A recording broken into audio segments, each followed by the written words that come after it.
guys, it's Kwana back again with another review. Hope you guys are doing awesome. I am here to review Wonder Woman 1984, starring the very beautiful Gal Gadot and directed by Patti Jenkins. This is the sequel in the Wonder Woman solo franchise from DC. And if you have been to this channel before, you would know that I am not the biggest DC fan. I am MCU all day, every day, ride or die. But Wonder Woman is generally my exception to the rule because I grew up on the Linda Carter version of Wonder Woman from the 80s. Adored that, loved her, loved that.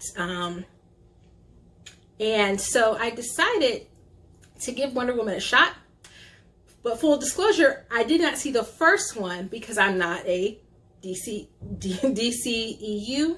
fan, or is it DECU? I think they do go by DCEU. I'm not a DCEU girl, so I hadn't watched the first one. And because I'm a mom, I have to be very selective with the movies that I go to the theater for, and so I did not go to the theater for that. So I had to wait until it came to HBO, and then I still was in my Lovecraft zone and all of my other shows, so I did not watch it. So I went ahead and watched Wonder Woman, the first one, on Christmas, and then I watched Wonder Woman 1984 on the day after Christmas, or either, no, Wonder Woman Christmas Eve, Wonder Woman 1984 Christmas night. So this is going to be my quick hot take, not a very long review for Wonder Woman 1984. If you would like me to make a review of the very first Wonder Woman, drop down below in the comments and, you know, give me some encouragement, and I will perhaps bring you a review of that one, because that review would be probably a little bit different than this one. So spoilers for the movie, but I'm going to try to mostly give you non-spoilers, so I will alert you with a timestamp in the description if I kind of veer into deep cut spoiler zone. But for the most part, this is going to be pretty basic in terms of a non-standard review. So I will say this: Wonder Woman 1984 is not a horrible movie. I will repeat, it is not a horrible movie. It's not a great superhero movie. So there are things that the movie does well and that are quite enjoyable. The scenes, the flashback scenes that are at the beginning of the movie with Wonder Woman and Diana and I can never say the name of the island, Thermopylae,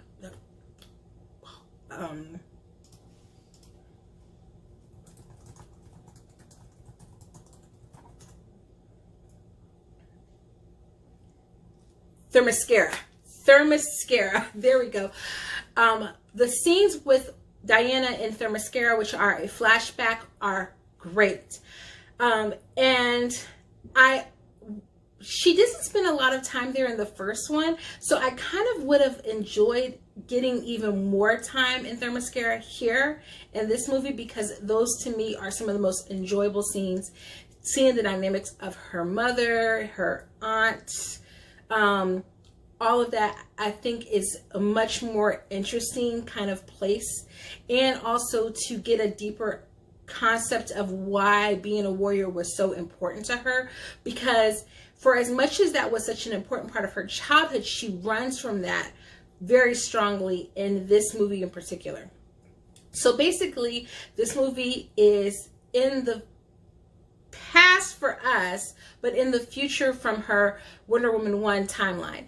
And it's 1984, so everything is very 80s, which I will tell you, even as a fan of the original show, which was what they're kind of borrowing from the original show, because there's that time jump that happens between seasons 1 and season 2. I'm not a fan of that, and here's why. With the exception of Stranger Things, we're kind of 80s out. ABC has been giving us all of these 80s casted shows, Mix-ish, The Goldbergs, Stranger Things has done it, and I'm kind of overdone on the 80s, and unless it really serves a purpose in the film, it doesn't make sense.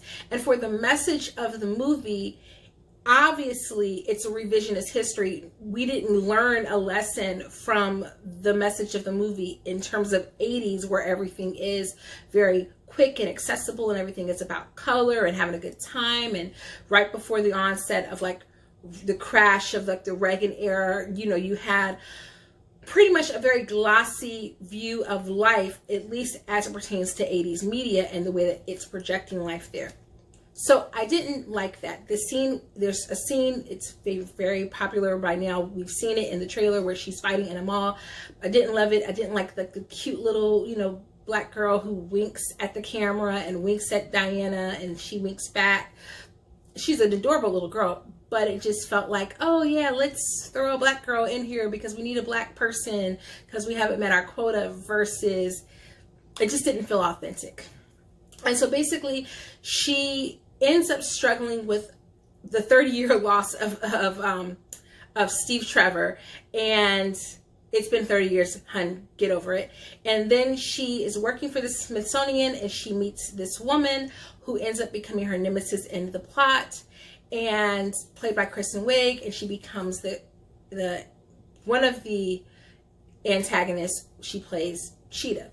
Then there's like this oil baron, kind of swarmy looking sales guy played by Pedro Pascal. If you are going to have Pedro Pascal in a movie, let him do his thing. He is one of the best character actors that we have right now. Just let him do his thing. And Kristen Wiig was not bad, but she plays like the transformative nerd transforms into a beauty queen kind of role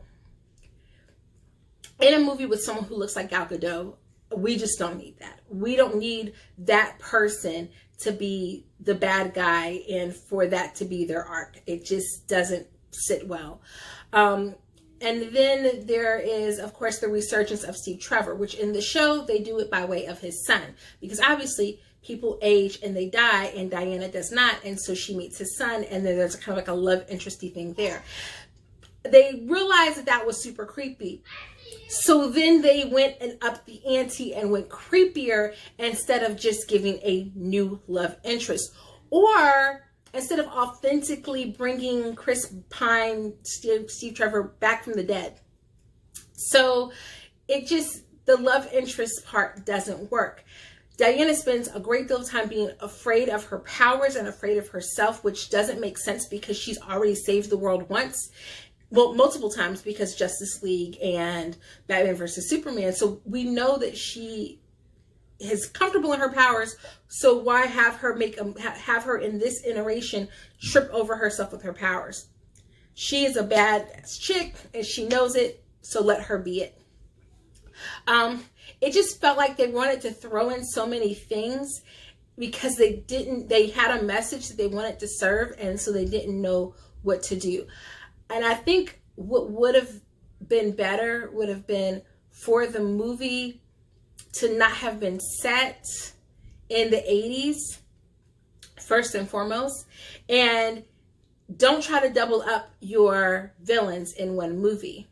That being said, her fits were amazing, beautiful. I would not expect an Oscar win for that, but maybe an Oscar nod, because the 80s fits in this were amazing. And she looked gorgeous every time she was on the camera. I felt like we got less of who Diana is. It felt like she was a little bit more stoic, and we couldn't figure out what were the things that were sustaining her now. And maybe that was part of the point, but it just felt and fell very flat. It felt like, and then here's my biggest gripe. So there's one character in this that was not used, was not served, and it was a travesty, and that is Natasha Rothwell. So if you don't know who Natasha Rothwell is, she's on the show Insecure. She used to be a writer for SNL. She is fabulous. She was also in she was in the Sonic movie, and she's hilarious and gorgeous and beautiful. They made her look super frumpy in this. So they made her look super frumpy, and then she just didn't do anything in it, and I just was disappointed by that. And once I saw that, because I love that actress so much, it kind of put me in a downward spiral of like, this is not great. The way that she defeats the villain at the end has very little to do with her powers. And Wonder Woman is legitimately one of the most powerful superheroes. And she is a natural superhero. She's not a Batman who has created his strength. She has that naturally, but they just didn't let her powers shine. I think also by giving us two villains, instead of focusing on who should have been the primary villain, because they didn't want maybe the two women characters to be each other's nemesis really that strongly in this, they went with the male villain and kind of heaped that on top. And it just really distracted for what could have been a really great movie. I honestly fell asleep multiple times through the movie and kind of had to go back and look at it again because I was like, wait, did I miss something? And I literally fell asleep through like the whole second half. The second act, sorry. As the movie's really in 3 acts, and the first act was pretty decent. Second act was a little sleepy. Third act, woke up a little bit, watched some stuff, major boss battles. Okay, movie was super long and it did not need to be. This was a movie, sorry, unless you're talking about Avengers Assemble, unless you're talking about Justice League, we don't need these 2-hour-plus movies when we're talking about solo superhero movies. Make it a good, just shy of 2 hours. This could have left about 20 minutes probably on the cutting room floor, add it into the Patti Jenkins cut, and keep it moving. So it was just a little too long. The pacing was off. There were too many characters. I did like, it's escaping me so much right now because I cannot remember Pedro's character's whole name in the movie, which I don't know why. I can't remember that right now. Oh my gosh, who is he? Why am I on IMDb and I cannot find Pedro? Oh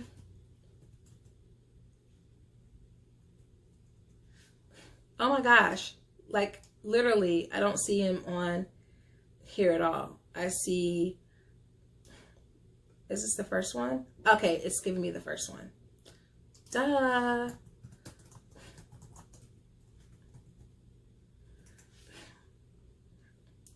That would have been horrible. That was a mess.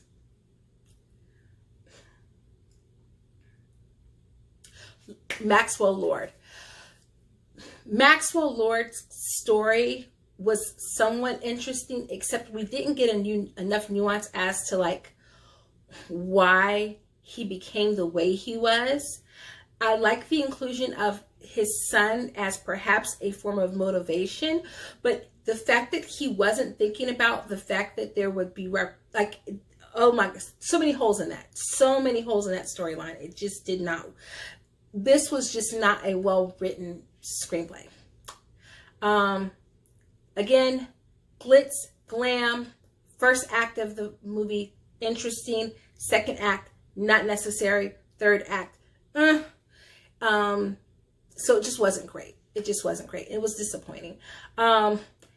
Now, as much as I'm an MCU fan, I have not watched Captain Marvel, and this is making me want to go back and watch Captain Marvel to see if MCU did it any better. So hopefully I'll be watching that soon, and I will drop a review here. But I would give Wonder Woman 1984 on my ABCDE scale. I'm gonna give it a B minus, and I'm being generous, guys. That is my quick take. Let me know down below in the comments if you have seen it, and I will talk to you next time. In case I don't see you soon, Happy New Year, guys. Deuces. No, I'm just joking. Toodles. That's what you really wanted me to say. Toodles, guys. Happy New Year. Don't forget, comment down below, hit the subscribe and like, and I'll see you in 2021.